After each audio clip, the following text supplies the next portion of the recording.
Hey, this is part 13. Yes, lucky 13. In elevators, there normally isn't a 13th floor, but YouTube videos at Gunner Racing, we use 13. Anyway, the hat deal. We got the hat. Taylor Schomann. He's the son of one of my best friends, Mark Schomann, who's our team engineer. And he's actually engineering our son, Gunner, at the Coney Challenge in New Jersey today. Anyway, Taylor Schomann, his favorite hat is from his college, which is City College of New York. It's right downtown New York City. Anyway, Taylor is a cancer beater. He beat leukemia.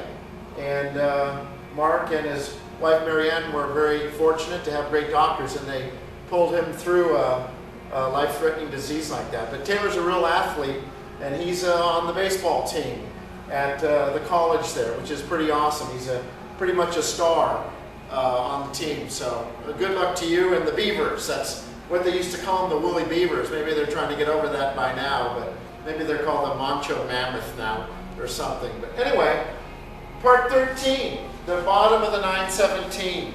We put the old sign down here. Wear this hat proudly. Thank you, Taylor. Well, the bottom of this thing, needless to say, is kind of like the top. I just removed some of the fiberglass repair that was on the bottom from the 2 times that this nose has been knocked off.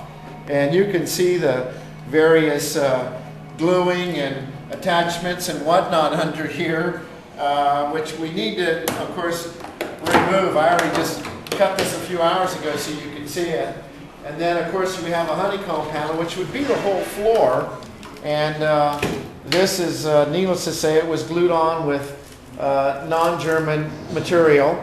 You can see the original gray paint that was put on this thing before the nose was. I say original, it's original to when the chassis was painted gray, but not to the chassis, because the chassis would have been black. There are still shades of black in the chassis, but those can be found later. But anyway, you can see all this has to be rebuilt before we can take the body off the car. If the camera person would zoom in here and look at the nastiness inside the headlight, a little easier to do this grinding when it's upside down, or now right side to the inside of the fender well. But everywhere you look, you can see repairs from the accidents, and we got to make all that good. We're trying to get the body off next week because the top side is actually finished. It's finished, I mean, structurally. We still have to apply yellow primer and then the yellow paint, but the Duratec white primer has been applied. The doors have been fit. The front cover's been fit. Pretty much the windshield's been fit. We skipped a few U-tubes because it's a little more boring in that. But in a minute, we'll get back to other parts of the chassis, and I'll show you other things that we've already done. All right, here we are back. This is a Firewall that we've already rescued. You can see all these little ink mark spots on here. Couldn't figure that out when I was grinding it back to its original thickness, which was a 2-day job.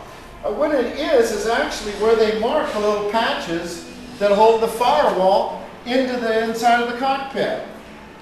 Just pan back through here, you can bring the camera and you can see the little spots where the patches were, here and here. Well, the ink mark on the Firewall is where the mechanic or the fabricator or the structural repair guy would actually put the little straps in conjunction with the Firewall. You can see them all over here. There would be a strap. These are the straps that go underneath the window and whatnot. So it's very interesting as I'm grinding this off and seeing all these little lines. I wondered what they were, and well, that's what it is. So basically this has been all reskinned, and we'll poke the holes back in it when we put it back through to make sure the holes are accurate to the shifter. This is the hole for the shifter, and all the wires and things like that. So we'll do that when we reapply it to the car.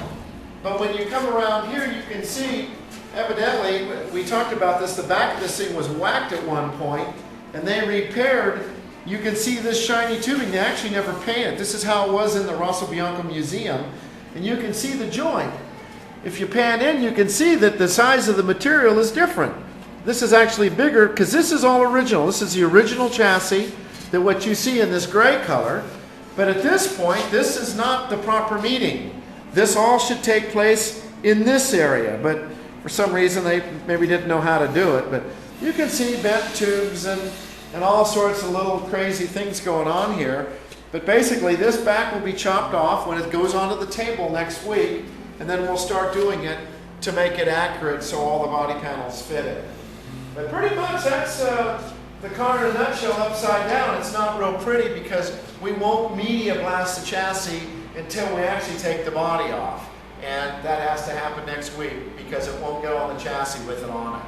So anyway, for Taylor and the college that he goes to and plays ball for, we'll catch up on another YouTube maybe towards the end of the week and show you what it's like when the chassis is bare on the frame table.